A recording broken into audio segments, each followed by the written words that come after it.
പുഴയിൽ വീണാൽ സമീപത്ത് ആളില്ലെങ്കിൽ ജിന്നായ എന്ന സംഘത്തിലും ഭാവനകളിലും സങ്കല്പങ്ങളും കെട്ടിവെട്ടുന്ന വിജ്ഞാന തൽപരത ഇല്ലാത്ത ചോദ്യങ്ങൾക്ക് പ്രബോധന വേദി ഉത്തരം പറയാതിരിക്കുന്നതിനേക്കാൾ ആ പ്രവണത അവഗണിക്കുന്നതല്ലേ കൂടുതൽ ഉത്തമമായത്? നമ്മൾ മറുപടി പറഞ്ഞില്ലെങ്കിൽ അതായിരിക്കും, കണ്ടോ ഉത്തരല്ല എന്നായിരിക്കും. പിന്നെ അത് ശിർക്കാണ് എന്ന് പറഞ്ഞാലോ, എന്റെ ശബ്ദം കേൾക്കുന്ന പരിധിയിലുള്ള ഒരു ജിന്ന് ഇവിടെ ഉണ്ടെങ്കിൽ ആ ജിന്നിന്റെ കൈ പിടിക്കട്ടെ എന്നേ ഞാൻ ഉദ്ദേശിച്ചിട്ടുള്ളൂ. എന്റെ മനസ്സിൽ പ്രാർത്ഥന ഇല്ല. ഒരു ഉദാഹരണം വരെ, നിങ്ങളും ഒരു ജിന്നും കൂടി മീൻ പിടിക്കുക, ചൂണ്ടലിടുക, അത് ജിന്നു സുഹൃത്ത് അങ്ങനെ വർത്താനം പറഞ്ഞ് കേൾക്കുകയാൾക്ക് ഒരു മീൻ കൊത്തി വലിച്ചു, നിങ്ങളെ ഗൾപ്പിളും വീണു, എടാ ഒന്ന് പിടിക്കടാ ജിന്നേന്ന് പറഞ്ഞു. അത് ചെറുക്ക അതുപോലത്തെ ഒരു സംഗതിയാണ് ആ പറഞ്ഞത്. അത് ശിർക്കാണോ?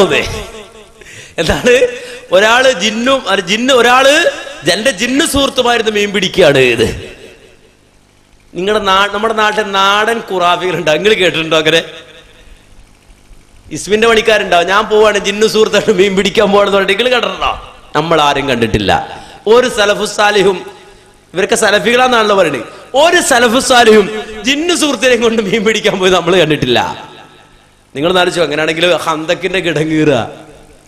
അല്ലാഹുവിന്റെ റസൂലേ, ഹന്തക്കിന് തണുത്ത മരം കോച്ചുന്ന തണുപ്പ് വിശപ്പ് സഹിക്കാൻ കഴിഞ്ഞില്ല, വയറ്റത്ത് കല്ല് വെച്ച് കെട്ടിയിരിക്കുകയാണ്.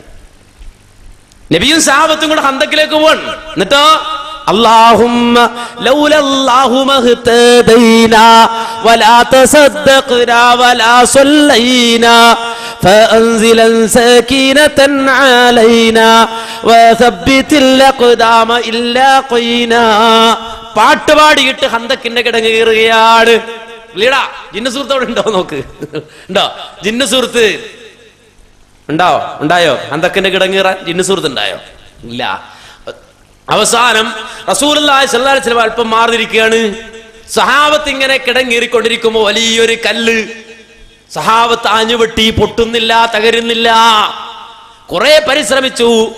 അവസാനം അവർ ക്ഷീണിച്ച് വിയർത്ത് അല്ലാഹുവിന്റെ റസൂൽ അടുക്കലേക്ക് ഓടി വരികയാണ്. നബിയെ, ഞങ്ങൾ കിടങ്ങൊക്കെ നന്നായി കീറി, പക്ഷെ ഒരു വലിയൊരു കല്ല് അവിടെ ഉണ്ട്, പക്ഷെ പൊട്ടുന്നില്ല, ഞങ്ങൾ പരിശ്രമിച്ചു നോക്കി. അല്ലാഹുവിന്റെ റസൂല് എഴുന്നേറ്റ് വന്നു. നബി സല്ലല്ലാഹു അലൈഹി വസല്ലം കല്ലിന്റെ അടുക്കലേക്ക് വന്നു. എന്നിട്ട് നന്നായി ഒന്ന് നോക്കി. എന്നിട്ട് റസൂലുള്ളാഹി സ്വല്ലല്ലാഹു അലൈഹി വസല്ലം പറയാണ്, ആ പിക്കാസ് ഇങ്ങെടുക്ക്, ആയുധം ഇങ്ങെടുക്ക്.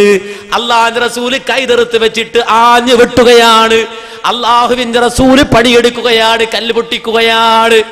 വിളിയടാ ജിന്നു സുഹൃത്ത്, ഇഫ്രീത്തിനെ വിളിയടാ, ഈ ഇഫ്രീത്തിനെ വിളിക്ക്. വിളിച്ചോ? ജിന്നു സുഹൃത്തുണ്ടായോ? ഒന്ന് സ്വഹാബികൾക്ക് ഉണ്ടായോ?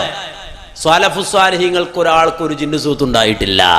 ഇപ്പൊ എവിടുന്ന ഈ സുഹൃത്തുണ്ടായത് നമുക്ക് മനസ്സിലായിട്ടില്ല. മാത്രല്ല, ഈ മൂപ്പരി കടവിന്ന് മാറുന്ന പ്രശ്നമില്ല. ഒന്നുകിൽ പുഴക്കടവില് അല്ലെങ്കിൽ തോട്ടുവക്കത്ത് മീൻ പിടിക്കാൻ പോകുമ്പോ അവിടെ വെള്ളത്തിലാ മൂപ്പരുള്ളത് കാര്യമായിട്ട്. കാരണം ഈ സാക്ഷാൽ ഇബ്ലീസിന്റെ അർശിനെ കുറിച്ച് പറയുന്നിടത്ത് അത് കടലിന്റെ നടുക്കാണെന്ന് കാണാം, വെള്ളത്തിലാണ്. എന്ത് ഈ പറയുന്ന ഇബ്ലീസിന്റെ അർശ്, സിംഹാസനം, ഈ രൂപത്തിൽ മൂപ്പര് വെള്ളം വിട്ടിട്ടൊരു കളിയില്ല. ഒന്ന് പുഴക്കടലിൽ മീൻ പിടിക്കാൻ പോകുമ്പോ ജിന്ന് സുഹൃത്തിനെയും കൊണ്ടുപോയി. എന്നിട്ടോ ആ ജിന്ന് സുഹൃത്ത് കൂടെ ഉണ്ടല്ലോ, അപ്പൊ ഇങ്ങനെ മീൻ പിടിച്ചോണ്ടിരിക്കുമ്പോ പ്ലം എന്ന് പറഞ്ഞു വീണുപോയി. പിടിയടാ ജിന്നേന്നോ. ശിർക്ക? അത് ശിർക്ക? ശിർക്കെന്ന് പറഞ്ഞാൽ എന്താ മാന്യ സഹോദരങ്ങൾ?